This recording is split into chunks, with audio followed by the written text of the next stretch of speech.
Сегодня на всем общественном транспорте города Якутска осуществляются меры безопасности по недопущению распространения новой коронавирусной инфекции. Например, у нас проводится постоянная обработка салона автобусов. Под постоянной обработкой я имею в виду обработка на каждой конечной остановке поручней. Это обрабатывается дезинфицирующими средствами.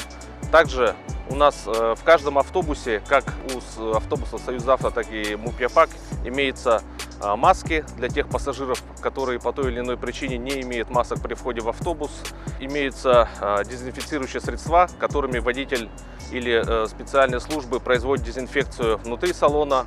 Кроме этого, по окончанию смены каждый день моется автобус как снаружи, так и внутри, и производится уже полная дезинфекция, то есть протираются средствами поручни, уплотнители стекол, спинки сидений, то есть все те места, где скапливается пыль и с которыми контактируют пассажиры.